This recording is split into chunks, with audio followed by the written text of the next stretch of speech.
Le R&B n'est pas mort, c'est juste toi qui dors. Aujourd'hui, on va parler de l'importance des jams et du live dans le R&B. Mais j'étais dans la peau, j'étais dans la peau. Cacher ce que je sens, je suis habitué. Dans mon cœur, j'arrive plus à t'étuer.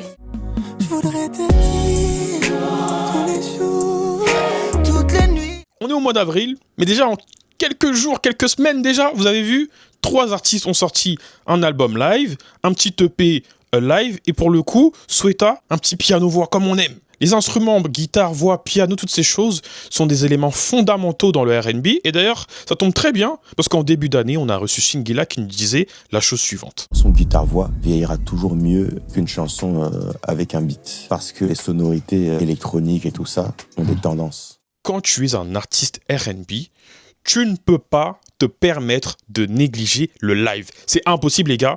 On va plus accepter ce genre de choses.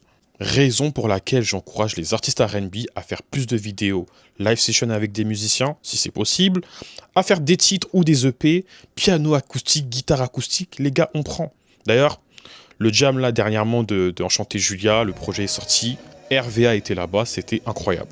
Maintenant, si tu es un artiste R&B et que tu te dis « je n'ai pas de guitariste, je n'ai pas de batteur, je n'ai pas de musicien », rends-toi dans les jam sessions sur Paris. C'est super important, ça va te permettre de pouvoir créer ton identité, ça va te pouvoir de t'améliorer en tant qu'artiste dans le live, parce que comme j'ai dit, c'est la base, mais surtout, ça va te permettre de pouvoir avoir un réseau.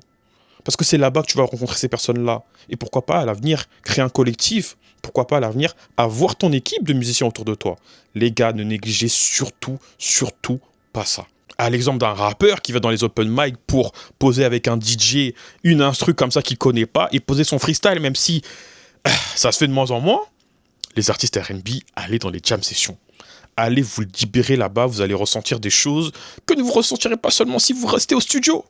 Donc allez faire un effort. C'est pour vous, c'est pour pouvoir vous améliorer.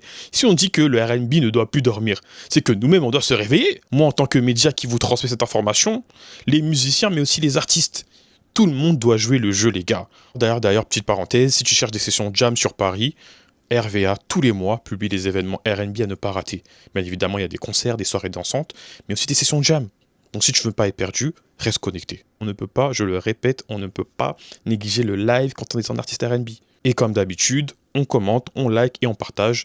Et surtout, le R&B n'est pas mort, c'est juste toi qui dors. Mais réveillez-vous.